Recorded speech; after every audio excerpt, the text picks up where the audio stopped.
Dar al-Islam translates in English to the House of Islam or the Land of Islam. Next in Unit 1, we'll encounter the full extent of the region where the religion of Islam permeates all parts of society, which is a pretty big house because at its peak it was more than twice the size of the continental United States. While Islam began in Mecca, in Saudi Arabia, in the 7th century, in Unit 1, the religion and empire of Islam had spread rapidly throughout the Middle East, North Africa, parts of Europe, and West Africa. Around 1200 CE, when the course begins, the political power that controlled the region, the Abbasid Caliphate, was about to collapse. We want to answer 3 questions to help us understand this topic really well. How did the religion of Islam shape society in the region? As the Abbasid Caliphate collapsed, which empires rose to take its place? What made the Islamic world so innovative during this time period? The Islamic world was unique in that its political and cultural structure went hand in hand. Let's start with some background on Islam. Sharia law is the Islamic legal system derived from the holy book in Islam, the Quran. As a legal and ethical system outlined in a religious text, it became synonymous with the law of the land as well. Sharia law impacted all sorts of parts of life.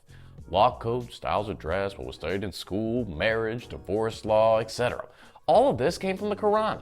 So how did Islam shape society in this region? It was the force behind what the culture was. Political power and religion were tied together tightly. So as the cultural influence of Islam spread, so did its political power and vice versa. Let's look at that spread leading up to Unit 1. Prior to the beginning of Unit 1, Dar al-Islam had spread through military conquest, trade routes, and Sufi missionaries. Now, military conquest is a common way that an empire expands in history. So is trade routes. Sufi missionaries, though, were unique to the Islamic world. Sufis were a group of Muslims who would often act as missionaries for the faith.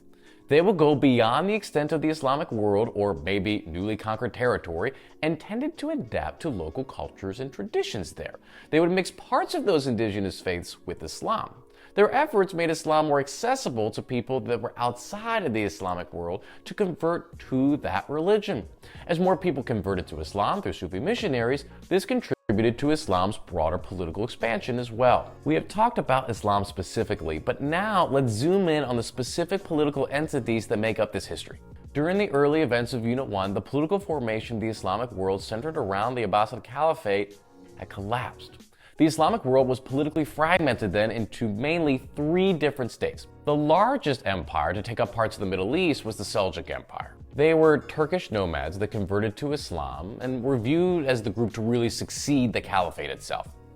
They also played a role in the decline of the Byzantines, but we will talk about them in another video. Second is the Mamluk Sultanate. They conquered the area around modern-day Egypt and prospered by facilitating trade in cotton and sugar between the Islamic world and Europe. Ultimately, though, they declined in power when Europeans developed new sea routes for trade, and we'll talk about that in future units too. The final major empire was the Delhi Sultanate. They were an Islamic state in South Asia along the Himalayas.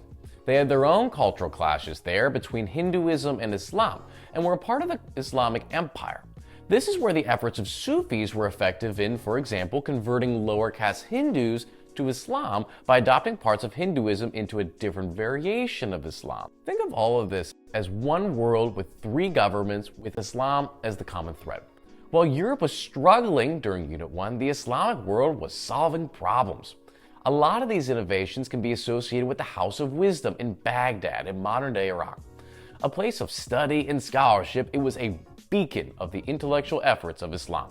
Here are some examples just to give you an idea of what they were up to. They took up the mantle of preserving the works of European culture, like Greek philosophy.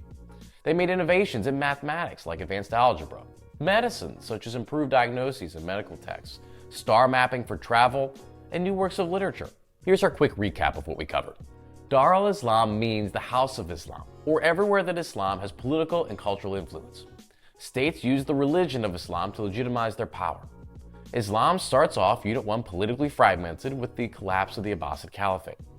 But it was an intellectual powerhouse during the time period. All right, that's a wrap on 1.2 Dar al-Islam. Thanks for watching. Check out a free resource guide for this video in the description below. Then go ahead and dive into my other Unit 1 videos. I'll see you there. Have a great day.